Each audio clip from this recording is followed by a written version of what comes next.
हाँ तो दोस्तों, एनसीईआरटी सीरीज में आगे चलते हैं। ठीक है यार, इस वीडियो में हम कवर करेंगे रिएक्शंस ऑफ फिनोल को। ठीक है, और इससे रिलेटेड जितनी भी लाइनें एनसीईआरटी की, हर एक लाइन कवर करेंगे। तो बिना देरी के इस बेहतरीन वीडियो को शुरू करते हैं। तो देखो, इसमें पहली आती है ईएसआर रिएक्शन।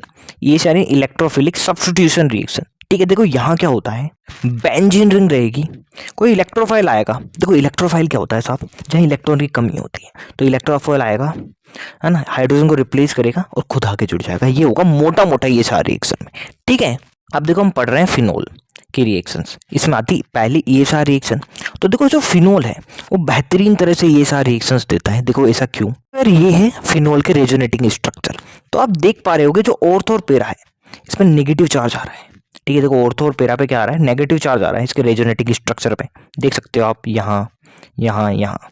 तो देखो होता क्या है, जो फिनोल है उसके ऑर्थो और पेरा पे इलेक्ट्रॉन डेंसिटी क्या होती है, ज़्यादा होती है। क्या साहब, देखो जो फिनोल है उसके ऑर्थो और पेरा पे इलेक्ट्रॉन डेंसिटी है वो ज़्यादा होती है। और देखो अगर इलेक्ट्रोफाइल कोई आएगा, देखो इलेक्ट्रोफाइल में क्या है, इलेक्ट्रॉन की कमी है और कहीं इलेक्ट्रॉन ज़्यादा है तो आसानी से क्या है, जुड़ जाता है। इसलिए ये सारे रिएक्शन बहुत अच्छे दिखाते हैं फिनोल्स। ठीक है, पहली हम रिएक्शन देख रहे हैं नाइट्रेशन। ठीक है, देखो ये फिनोल है, इसकी रिएक्शन डाइल्यूट HNO3 से कराएंगे। देखो यार, हमने डाइल्यूट HNO3 क्यों लिया, क्लोरोबेंजीन के केस में तो हमने कंसंट्रेट लिया था। देखो क्लोरोबेंजीन है, उतनी अच्छी तरह से ये सारा रिएक्शन नहीं दिखाती जितनी फिनोल दिखाती है। ठीक है, इसलिए हम डाइल्यूट HNO3 भी लेंगे ना तो भी ये रिएक्शन हो जाएगी। तो देखो यहाँ से इलेक्ट्रोफाइल क्या जनरेट होगा, NO positive. NO positive electrophile generate होगा जिसके ऑर्थो और पेरा पे जाके जुड़ जाएगा। ठीक है, तो प्रोडक्ट बन जाएंगे ऑर्थो नाइट्रोफिनोल और पेरा नाइट्रोफिनोल। ठीक है, एक बार वापस देखो, हमने देखी यार फिनोल की नाइट्रेशन रिएक्शन। ठीक है, जिसमें हमने फिनोल है उसकी रिएक्शन डाइल्यूट HNO3 से कराई। तो देखो यहाँ से इलेक्ट्रोफाइल का जनरेट होता है NO2 पॉजिटिव। ठीक है, NO2 पॉजिटिव। तो देखो यार, जो फिनोल है वो ऑर्थो पेरा डायरेक्टिंग होते हैं, यानी ऑर्थो और पेरा पे इलेक्ट्रॉन डेंसिटी ज़्यादा होती है। देखो NO पॉजिटिव है तो यार देखो इसको क्या चाहिए, इलेक्ट्रॉन चाहिए, और ऑर्थो पेरा पे इलेक्ट्रॉन डेंसिटी ज़्यादा है तो वहाँ जाके जुड़ जाएगा। ये ऑर्थो पे आ गया, ये पेरा पे आ गया और इस तरह से ये प्रोडक्ट बन गए। ठीक है जी, ये रिएक्शन है लो टेम्परेचर पे ही हो जाती है। ठीक है, मतलब रूम टेम्परेचर पे हो जाती है लगभग।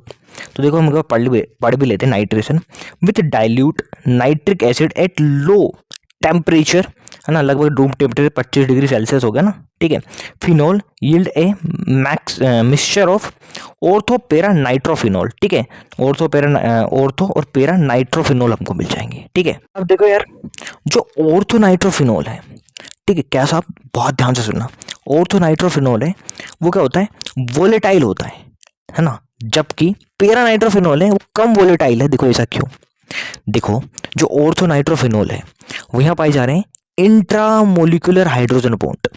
क्या यहाँ पाए जा रहे हैं इंट्रामोलिकुलर हाइड्रोजन बॉन्ड, यानी एक ही मॉलिक्यूल में हाइड्रोजन बॉन्ड पाए जा रहे हैं यहाँ देखो। ठीक है, लेकिन पेरा नाइट्रोफिनोल में क्या पाए जाते हैं, इंटरमोलिकुलर, यानी अलग अलग मॉलिक्यूल है वो हाइड्रोजन बना रहे हैं, सॉरी हाइड्रोजन बॉन्ड बना रहे हैं। तो देखो यार, जो इंटरमोलिकुलर हाइड्रोजन बॉन्ड होते हैं वो क्या होते हैं, बहुत मजबूत होते हैं इंट्रा की तुलना में। ठीक है, इसीलिए जो ऑर्थो नाइट्रोफिनोल है वो वोलेटाइल है। ठीक है, देखो यार एक और बात, देखो हम बॉइलिंग पॉइंट देखें तो यार किसका ज़्यादा होगा, ऑर्थो नाइट्रोफिनोल का या पेरा नाइट्रोफिनोल का। तो देखो बॉइलिंग पॉइंट डायरेक्टली प्रोपोर्शनल होता है मोलिकुलर वेट के। तो देखो मोलिकुलर वेट किसका ज़्यादा होगा, क्योंकि यहाँ तो एक ही मॉलिक्यूल है, यहाँ दो मॉलिक्यूल है। तो मोलिकुलर वेट तो यार इंटरमोलिकुलर हाइड्रोजन बॉन्ड जहाँ है, यानी पेरा नाइट्रोफिनोल का ज़्यादा है। ठीक है, ऑर्थो नाइट्रोफिनोल से, इसलिए बॉइलिंग पॉइंट भी किसका ज़्यादा होता है, पेरा नाइट्रोफिनोल का। बॉइलिंग पॉइंट भी किसका ज़्यादा होता है, पेरा नाइट्रोफिनोल का। इसलिए क्या है, हम इसे जो ऑर्थो और पेरा नाइट्रोफिनोल है उनको हम अलग कर सकते हैं स्ट्रीम डिस्टिलेशन से। ठीक है, अगर जिसका बॉइलिंग पॉइंट कम है वो क्या होगा, वेपराइज हो जाएगा जल्दी, जबकि जिसका बॉइलिंग पॉइंट ज़्यादा है वो बाद में वेपराइज होगा। ठीक है, और देखो बॉइलिंग पॉइंट ज़्यादा किसका है, पेरा नाइट्रोफिनोल का। ठीक है, तो यार इस तरह से यार हम इनको अलग कर सकते हैं। ठीक है जी, अब देखो हम आगे चलते हैं यार, बहुत ध्यान से सुनना। अगर यार हम फिनोल है उसकी रिएक्शन डाइल्यूट HNO3 की जगह कंसंट्रेटेड HNO3 से करा दे तो देखो होगा क्या। ठीक है, क्या देखो एक बार वापस, अगर हम फिनोल है उसकी रिएक्शन डाइल्यूटेड HNO3 की जगह कंसंट्रेटेड HNO3 से करा दें तो देखो होगा क्या, पिक्रिक एसिड बन जाएगा। ठीक है, ऑर्थो और पेरा, ठीक है, उस पर क्या लग जाएंगे, NO2 लग जाएगा, उस पर क्या लग जाएगा सब, NO2 लग जाएगा। ठीक है, इस तरह से पिक्रिक एसिड बन जाएगा, यानी 2,4,6 ट्राई नाइट्रोफिनोल बन जाएगा। ठीक है, यार यहाँ एक दिक्कत है। ठीक है, ये तो मेन प्रोडक्ट हो गया, लेकिन इसके अलावा भी बहुत सारे बाय प्रोडक्ट बन जाते हैं। ठीक है, तो यार जो यील्ड है पिक्रिक एसिड की वो अच्छी नहीं आ पाती। ठीक है, तो देखो लिखा क्या है, with concentrated nitric acid phenol is converted to 2,4,6 trinitrophenol. The product is commonly known as picric acid. The yield of the reaction जो होता है, जो yield है रिएक्शन की, वो पुअर होती है। क्यों? क्योंकि देखो ये है मेन प्रोडक्ट, तो ये बन जाता है, लेकिन इसके अलावा भी काफ़ी सारे बाय प्रोडक्ट बन जाते हैं। ठीक है, जैसे यह क्या है, पिक्रिक एसिड है, उसकी यील्ड कम हो जाती है। ठीक है, ये है पिक्रिक एसिड। ठीक है, 2,4,6 ट्राइनाइट्रोफिनॉल, ये होता है पिक्रिक एसिड। ठीक है जी, आजकल हम पिक्रिक एसिड कैसे बनाते हैं, देखो यहाँ तो क्या है, यील्ड कम मिल रही है क्योंकि और भी बाय प्रोडक्ट मिल रहे हैं। ठीक है, तो हम कैसे बनाते हैं, देखो now it is picric acid is prepare by treating phenol first with concentrated sulphuric acid. सबसे पहले हम क्या करेंगे, जो फिनोल है इसको कंसंट्रेटेड सल्फ्यूरिक एसिड से क्या करेंगे, रिएक्ट कराएंगे। ठीक है, तो बन जाएगी क्या, फिनोल 2,4 डाई सल्फोनिक एसिड। ठीक है, अगर ये है फिनोल, इसकी रिएक्शन हमने करा दी किसे, कंसंट्रेटेड सल्फ्यूरिक एसिड से। ठीक है, तो देखो ये क्या बन गया, फिनोल 2,4 डाई सल्फोनिक एसिड, ये बन गया साहब। ठीक है, देखो ये जो बना है, ठीक है, क्या फिनोल 2,4 डाई सल्फ्यूरिक एसिड, इसकी रिएक्शन कंसंट्रेटेड HNO3 से करा देते हैं, तो क्या बन जाता है, पिक्रिक एसिड बन जाता है। ठीक है, तो यार ये जो 2,4 डाई सल्फोनिक एसिड है, इसकी कंसंट्रेटेड HNO3 से हमने रिएक्शन करा दी, तो ये बन गया पिक्रिक एसिड। ठीक है जी।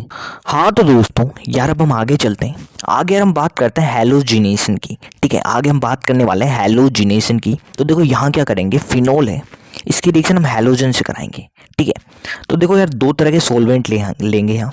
देखो पहले तो हम क्या करेंगे, जो फिनोल है इसकी रिएक्शन हैलोजन से कराएंगे लो पोलरिटी वाले सोलवेंट में, जैसे क्लोरोफॉर्म, कार्बन डाइसल्फाइड, इनके साथ कराएंगे। तो देखो होगा क्या, और हाँ ये जो रिएक्शन है वो लो टेम्परेचर पे होगी। ठीक है, तो देखो होगा क्या, मोनोब्रोमोफिनोल बनेगा।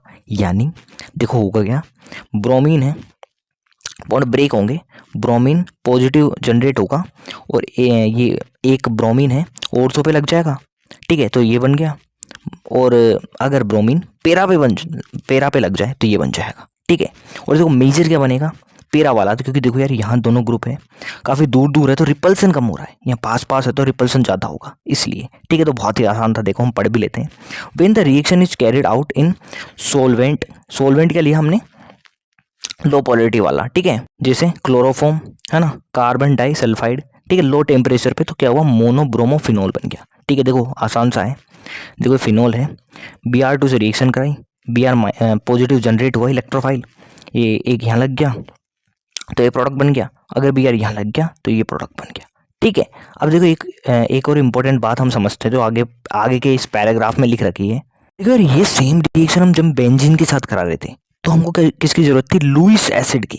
ठीक है, देखो लुईस एसिड क्या कराता था, ये जो हेलोजन है इसका बीच का बॉन्ड ब्रेक करता था और इलेक्ट्रोफाइल जनरेट कराने में मदद करता था। ठीक है, क्या देखो एक बार वापस देखो, यहाँ हमको क्या लुईस एसिड की जरूरत पड़ती थी। ठीक है, बेंजीन के साथ ही रिएक्शन कराते थे, तब वो क्या करता था यार, इलेक्ट्रोफाइल जनरेट करने में मदद करता था। लेकिन यहाँ देखो फिनोल है, ये क्या खुद ही बहुत रिएक्टिव है, तो ये यहाँ इसकी कोई जरूरत नहीं पड़ रही। ठीक है, देखो एक बार वापस देखो, जो फिनोल है ये मैंने बताया ऑर्थो पेरा डायरेक्टिंग होता है, इलेक्ट्रॉन डेंसिटी ज़्यादा है यार ऑर्थो और पेरा पे काफ़ी, तो यहाँ यार इनकी जरूरत ही नहीं पड़ रही, ऐसे ही रिएक्शन हो जा रही है। ठीक है, तो देखो हम पढ़ भी लेते हैं, the usual halogenation of the benzene take place in the presence of the Lewis acid.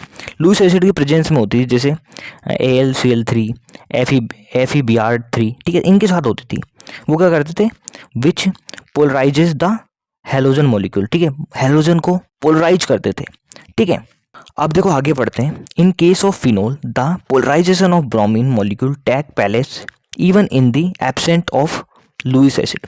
देखो लुईस एसिड नहीं है तब भी क्या है, ये रिएक्शन हो जाती है फिनोल में। क्यों, देखो फिनोल है ऑर्थो पेरा डायरेक्टिंग है, कई बार बता चुका हूँ, ऑर्थो और पैरा पे इलेक्ट्रॉन डेंसिटी ज़्यादा होगी, कोई भी इलेक्ट्रोफाइल आएगा आसानी से रिएक्ट कर लेगा। तो यार यहाँ इसलिए लुईस एसिड की ज़रूरत नहीं है। तो ये लिखा हुआ है, it is due to the highly reactivity effect of OH group attach to the benzene ring. ठीक है, अब देखो यार, अगर हम सोलवेंट वाटर ले ले तो क्या होगा। ठीक है, क्या साहब, अगर हम सोलवेंट वाटर ले ले तो क्या होगा। वाटर क्या होता है, पोलर मॉलिक्यूल होता है। क्या, वाटर पोलर मॉलिक्यूल होता है। तो ये क्या करता है, जो बॉन्ड है इसको तोड़ने में मदद करता है। ठीक है, देखो यार ये नेगेटिव है, ये कहीं ना कहीं यार इलेक्ट्रॉन डेंसिटी को अपनी तरफ खींच रहा होगा।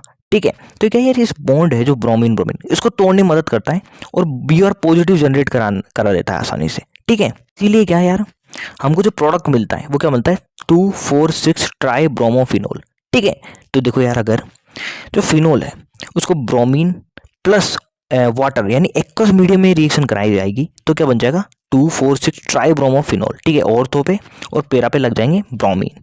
ठीक है, वाइट पीपीटी बन जाएगा। ठीक है, तो ये लिखा हुआ है, when phenol is treated with bromine water 2,4,6 tribromophenol is form as white precipitate. ठीक है, वाटर क्या कर रहा है, जो ब्रोमीन है उसकी पोलरिटी बढ़ा रहा है। ठीक है, बॉन्ड को ब्रेक करने में मदद कर रहा है, इसलिए क्या है, क्या हुआ, रिएक्टिविटी और बढ़ गई और ये प्रोडक्ट बन गया। ठीक है जी।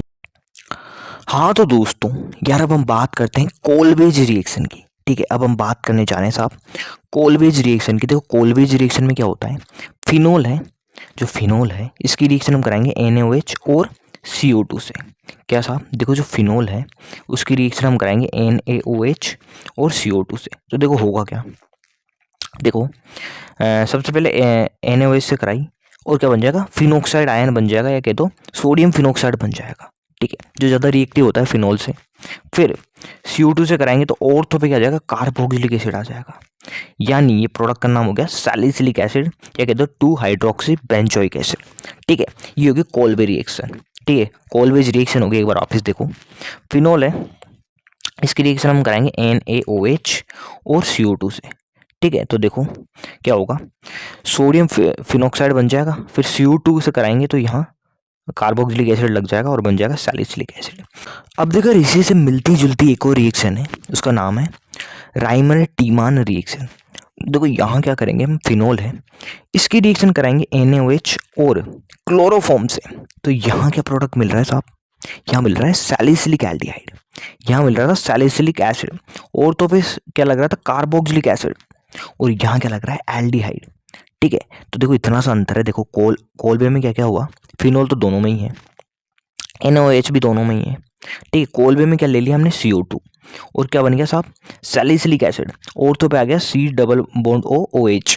ठीक है, और राइमर टीमान में क्या हुआ, यहाँ क्या था, फिनोल था वही सेम, NaOH भी था, और क्लोरोफॉर्म ले लिया, और प्रोडक्ट क्या बन गया यहाँ, सैलिसिलिक एल्डिहाइड बन गया। ठीक है, और देखो यार, जो राइमर टीमान रिएक्शन है इसका इंटरमीडिएट जरूर याद रखना, ये इंटरमीडिएट बनता है बेंजल क्लोराइड। ठीक है यार, NCERT पढ़ लेते हैं अब हम।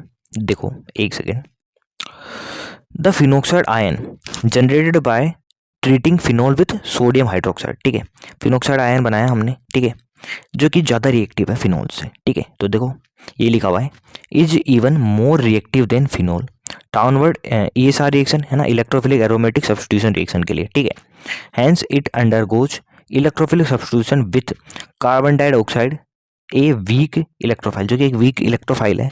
तो क्या होता है, ऑर्थो हाइड्रोक्सी बेंजोइक एसिड बन जाता है, यानी बन जाती है सैलिसिलिक एसिड।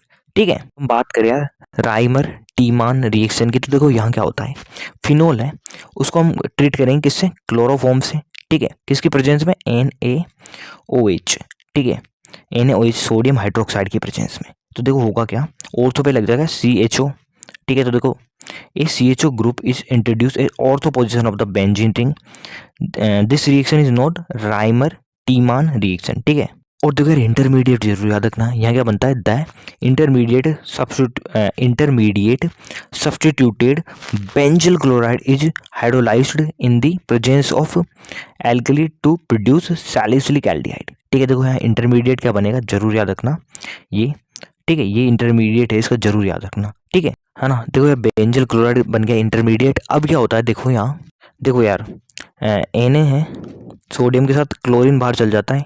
ठीक है, और यहाँ OH लग जाता है, ठीक है, ये OH, यहाँ भी OH, और देखो यहाँ से वाटर बाहर निकल जाता है और CHO रह जाता है। तो इस तरह से एल्डिहाइड आ जाता है यहाँ, ठीक है। एक बार वापस समझा देता हूँ। देखो यहाँ से क्या है, सोडियम है, क्लोरीन को निकाल लेगा, और देखो यहाँ क्या लग जाएगा, OH, एक और OH लग जाएगा, 2 OH लग जाएंगे, ठीक है। देखो एक बार सोडियम ने एक क्लोरीन को निकाला, एक OH लग गया, दोबारा एक क्लोरीन को निकाला, दूसरा OH लग गया, ठीक है। अब क्या होगा यार, देखो यार OH अनस्टेबल होते हैं, तो यहाँ से वाटर बाहर निकल जाएगा, एक सेकेंड, यहाँ से वाटर बाहर निकल जाएगा और CHO ही रह जाएगा, ठीक है। इस तरह से ये भी खत्म होती है, जरूर याद रखना यार, ठीक है।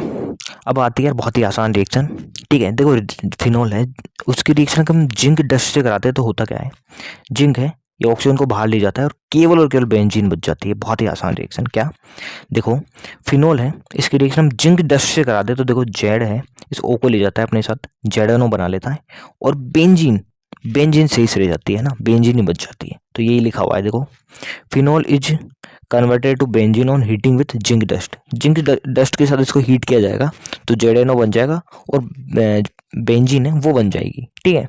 हाँ तो दोस्तों यार अब हम बात कर लेते हैं फिनोल के ऑक्सीडेशन की। फिनोल जो है इसके ऑक्सीडेशन की हम बात कर लेते हैं। तो देखो होता क्या है, फिनोल है, इसकी रिएक्शन हम कोई क्रोमिक एसिड के प्रोडक्ट से कराते हैं, जैसे Na2Cr2O7 से कराई, तो इसका ऑक्सीडेशन हो जाता है, ठीक है, और बन जाता है क्या, बेंजोक्विनोन, और बन जाता है साहब बेंजोक्विनोन, ठीक है। और देखो यार यहाँ आप देखो तो कॉन्जुगेशन भी है, देखो double single double, double single double, double single double, तो कॉन्जुगेशन भी है पूरे में, ठीक है। तो एक कह दो या तो ये कॉन्जुगेटेड डाई कीटोन मिलता है हमको, ठीक है, इसका नाम है बेंजोक्विनोन, ठीक है। तो देखो यार वो पढ़ भी लेते हैं। Oxidation of the phenol with chromic acid produce a conjugated diketone, जिसको हम बोलते हैं बेंजोक्विनोन, ठीक है। तो देखो यार अगर फिनोल है, उसकी रिएक्शन हम करते हैं क्रोमिक एसिड के प्रोडक्ट से, तो ऑक्सीडेशन हो गया और बन गया बेंजोक्विनोन, ठीक है। लेकिन अगर फिनोल है, उसको हम एयर में रख देते तो भी क्या होता है, ऑक्सीडेशन तो हो जाती है, लेकिन देखो क्विनोन तो मिलेगी, है ना, क्विनोन तो मिलेगी ही, लेकिन इसके साथ साथ यार और भी दूसरे कॉम्प्लेक्स ऑक्सीडेटिव प्रोडक्ट मिल जाएंगे, ठीक है, प्योर बेंजोक्विनोन नहीं मिलेगी, ठीक है। तो यार ये अनकंट्रोल्ड होता है, ठीक है। क्या साहब, ये एक अनकंट्रोल्ड रिएक्शन है, ठीक है, अगर एयर के साथ हम रिएक्शन कराते हैं तो, ठीक है। लेकिन हम क्रोमिक एसिड के प्रोडक्ट के साथ कराते हैं तो एक कंट्रोल्ड रिएक्शन होगी जिसमें केवल बेंजोक्विनोन ही बनेगा। तो यही है यार, देखो हम पढ़ भी लेते हैं, इन the presence of the air, ठीक है, इसका देखो ऑक्सीडेशन तो एयर की प्रेजेंस में भी हो जाएगा स्लोली, है ना, और क्या बन जाएगा, डार्क कलर्ड मिक्सचर बन जाएगा जिसमें क्या क्विनोन भी होगा, ठीक है। लेकिन यार और भी बहुत सारे कॉम्प्लेक्स प्रोडक्ट्स होंगे, ठीक है, प्योर बेंजोक्विनोन नहीं होगा। तो यार इस तरह से यार क्या, फिनोल का ऑक्सीडेशन भी खत्म होता है, ठीक है। अब देखो यार हमारी जो रिएक्शंस है फिनोल की वो तो खत्म हो चुकी है, लेकिन यार एक छोटा सा टॉपिक और है, वो भी हम यार इसी वीडियो में खत्म कर लेते हैं। टॉपिक का नाम है सम कमर्शियली इंपॉर्टेंट एल्कोहल। इसमें दो है यार, मैथेनॉल और एथेनॉल। तो फटाफट से यार 5-10 मिनट में खत्म हो जाएगा, तो इसे भी हम देख लेते हैं। तो देखो क्या है लिखा हुआ, पहली लाइन देखते हैं मैथेनॉल की। मैथेनॉल यानी CH3OH are also known wood spirit. देखो इसको वुड स्प्रिट भी कहते हैं, कि देखो क्यों, देखो पुराने ज़माने में मैथेनॉल है वो कैसे मिलता था हमको, कि जो वुड है, जो लकड़ी है, उसको क्या है बहुत ही हाई टेम्परेचर पे गर्म किया जाता था, एब्सेंस ऑफ O2, ठीक है, O2 की एब्सेंस में गर्म किया जाता था, जिससे क्या मैथेनॉल हमको मिल जाता था, ठीक है। और इस प्रोसेस को हम बोलते हैं क्या, डिस्ट्रक्टिव डिस्टिलेशन ऑफ वुड, ठीक है, इसलिए हम इसे वुड स्प्लिट भी कहते हैं, ठीक है। लेकिन आजकल मेथेनॉल कैसे प्राप्त होता है, तो देखो यार आजकल मेथेनॉल कैसे बनाया जाएगा, कार्बन मोनोऑक्साइड है, ठीक है, उसकी रिएक्शन हम कराएंगे हाइड्रोजन गैस से, ठीक है, कैटलिस्ट की प्रेजेंस में बहुत ही हाई टेम्परेचर और हाई प्रेशर में। यहाँ कैटलिस्ट कौन होगा, ZnOCr2O3, ठीक है। तो यार ये रिएक्शन हो जाएगी और बन जाएगा हमारा मैथेनॉल, ठीक है। तो यही लिखा हुआ है, today most of the methanol is produce by catalytic hydrogenation of carbon monoxide at high temperature and high pressure, ठीक है। देखो यार इसे कैटालाइटिक हाइड्रोजनेशन क्यों किया, कहा क्योंकि देखो यार कार्बन मोनोऑक्साइड है, उसकी रिएक्शन हम हाइड्रोजन से करा रहे हैं कैटलिस्ट की प्रेजेंस में, इसलिए हमने इसे बोल दिया कैटालाइटिक हाइड्रोजनेशन, ठीक है। जरूर याद रखना क्या, कार्बन मोनोऑक्साइड की रिएक्शन हम हाइड्रोजन गैस से करा देंगे कैटलिस्ट की प्रेजेंस में, और जो कैटलिस्ट क्या है ZnOCr2O3, ठीक है, और हमारा क्या बन जाएगा मैथेनॉल, ठीक है। अब देखो आगे क्या लिखा हुआ, methanol is a colourless liquid. ठीक है, मेथेनॉल कलरलेस होता है, उसका बॉइलिंग पॉइंट है 337 केल्विन। ठीक है, और देखो यार जो मेथेनॉल है वो हाईली पॉइजनस होता है। ठीक है, आगे क्या लिखा हुआ है, injection of even small quantity of methanol can cause blindness. यानी अगर यार मेथेनॉल है, इसका छोटा सा अमाउंट भी हम इंजेक्ट कर लें, ठीक है, तो क्या है ये कोज कर सकता है ब्लाइंडनेस। और बहुत लार्ज क्वांटिटी अगर इंजेस्ट कर ले तो क्या है, इससे डेथ भी हो सकती है। अब आगे पढ़ते देखो क्या लिखा हुआ है, मेथेनॉल इज यूज। देखो मेथेनॉल का यूज देखें तो देखो एक तो क्या है, फॉर्मएल्डिहाइड बनाने में किया जाता है, और पेंट और वार्निश है उसमें एज ए सॉल्वेंट यूज किया जाता है मेथेनॉल का। तो यार ये सब तो ज़्यादा इंपॉर्टेंट नहीं है। ठीक है, ये जरूर याद रखना, क्या ये वाली जो रिएक्शन है ये जरूर याद रखना। ठीक है, आगे चलते हैं यार, आगे बात कर लेते हैं एथेनॉल की। ठीक है जी। हाँ तो दोस्तों यार अब हम बात करते हैं एथेनॉल की। अब हम बात करने जा रहे हैं साहब एथेनॉल की। तो देखो पढ़ते हैं एनसीईआरटी क्या लिखा हुआ है, एथेनॉल यानी C2H5OH is obtained commercially bye fermentation. ठीक है, देखो जो एथेनॉल है वो कमर्शियली फर्मेंटेशन से ऑब्टेन की जाती है। The oldest method is from sugar. देखो ओल्डेस्ट मेथड क्या है, शुगर के फर्मेंटेशन से हम एथेनॉल प्राप्त करें, ये है ओल्डेस्ट मेथड। तो देखो देखते हैं यार यहाँ क्या होता है। देखो ये है साहब शुगर ना, इसका हाइड्रोलाइसिस किया, एंजाइम कौन सा है, इन्वर्टेज, और बन जाते हैं ग्लूकोज और फ्रक्टोज। दोनों के फॉर्मूला सेम होता है, देखो C6H12O6। ठीक है, अब देखो ये जो ग्लूकोज और फ्रक्टोज बना है, एक एंजाइम आता है जाइमेज। ये जाइमेज है वो कन्वर्ट कर देता है ग्लूकोज या फ्रक्टोज को किसमें, इथेनॉल में, और CO2 गैस बाहर निकल जाती है। तो इस तरह से हमारा इथेनॉल बन जाता है। बहुत इंपॉर्टेंट है, एक बार ऑफिस देखो, शुगर था, हाइड्रोलाइसिस की, एंजाइम था इन्वर्टेज, तो ग्लूकोज और फ्रक्टोज बन गए। फिर देखो जो C6H12O6 बना है, एंजाइम आता है जाइमेज जो कि यीस्ट में होता है। ठीक है, जाइमेज एंजाइम होता है यीस्ट में। ठीक है, फिर क्या होगा, हमारा एथेनॉल बन जाएगा और CO2 गैस बाहर निकल जाएगी। तो यही लिखा हुआ है देखो, the sugar in molasses, sugar cane और fructose suggest grapes is convert to glucose and fructose, both of which have the same formula in the presence of an enzyme कौन सा, इन्वर्टेज। ठीक है, फिर ग्लूकोज एंड फ्रक्टोज अंडर को fermentation, कौन सा enzyme आएगा, जाइमेज, और देखो जाइमेज कहाँ होता है, which is found in the yeast. ठीक है, अब देखो यार हम ग्रेप्स है इसके बारे में देखते हैं थोड़ा। देखो ग्रेप्स जो होता है उसके अंदर होता है शुगर, तभी तो मीठा मीठा लगता है ना, तो इसके अंदर है शुगर, और उसकी आउटर लेयर है ये कहते स्किन जो है, इस पे होते हैं यीस्ट, और यीस्ट में क्या होता है, जाइमेज एंजाइम। ठीक है, फिर जब जो ग्रेप्स है उसको क्रश किया जाता है तो देखो शुगर और जो यीस्ट है वो मिल जाते हैं, और यीस्ट में क्या है, जाइमेज। तो ये जो जाइमेज है वो क्या करता है, जो शुगर है उसको कन्वर्ट कर देता है एथेनॉल में। ठीक है, देखो ये ध्यान रखना है, जो फर्मेंटेशन हो रही है वो ऑक्सीजन के एब्सेंट में हो रही है। ठीक है, देखो पढ़ लेते हैं, देखो ये लिखा हुआ है, इन वाइन मेकिंग। ठीक है, wine making grapes are the source of sugars and yeast.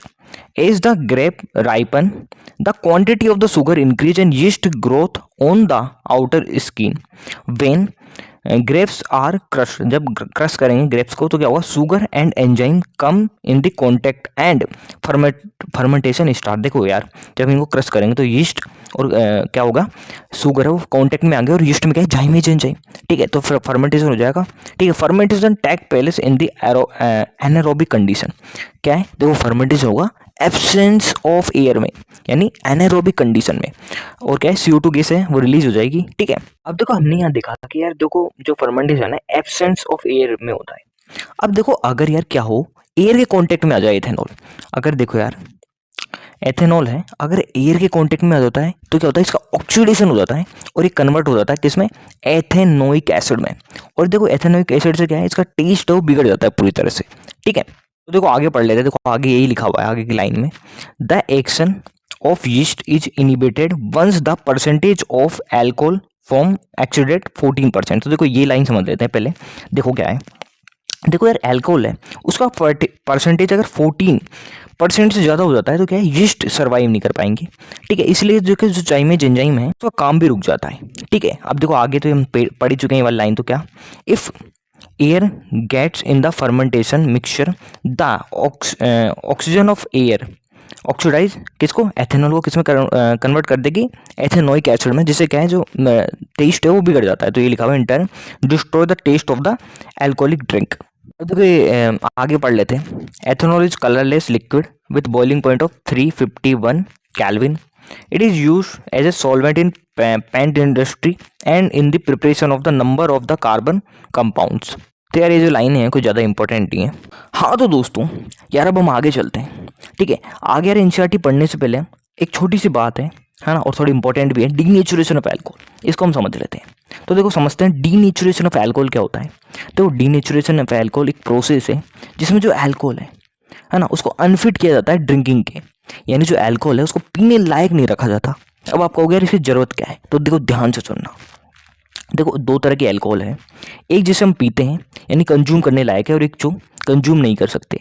तो देखो यार जो कंज्यूम करने लायक अल्कोहल होती है उस पर टैक्स बहुत सारे होते हैं, क्या उसमें जो गवर्नमेंट टैक्स लगते हैं वो बहुत ही हाई लगते हैं। लेकिन जो अल्कोहल नॉन कंज्यूमेबल है यानी जिसको हम कंज्यूम नहीं कर सकते उस पर टैक्स कम होते हैं। ठीक है, अब देखो अल्कोहल है उसका केवल पीने के लिए यूज नहीं होता, और भी यूज है, जैसे है ना इंडस्ट्रियल यूज भी होता है अल्कोहल का काफ़ी सारा, और मेडिकल यूज भी है। ठीक है, मेडिकल फील्ड में भी काफ़ी सारे यूज होते हैं अल्कोहल के। तो देखो कंपनीज क्या करती है, ये जो अल्कोहल है जिसको इंडस्ट्री में यूज किया जाना है या मेडिकल फील्ड में यूज किया जाना है, इसको क्या है मतलब ड्रिंकिंग पर्पज के लिए क्या करती है, अनफिट कर देती है। अल्कोहल है कंज्यूम करने लायक नहीं होती, तो इस पर जो टैक्स है वो भी काफ़ी कम लगते हैं। तो ये सब किया जाता है। एनसीईआरटी पढ़ लेते हैं, देखो क्या लिखा हुआ है।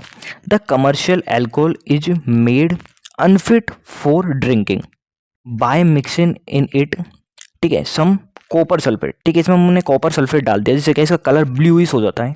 ठीक है, एंड पायरिमिडीन, ठीक है, जिससे क्या इसमें बदबू सी आने लगती है, फाउल स्मेलिंग लिक्विड बन जाता है। ये प्रोसेस हो गया डीनेचुरेशन ऑफ एल्कोहल। मैंने ये भी बता दिया ये क्यों किया जाता है।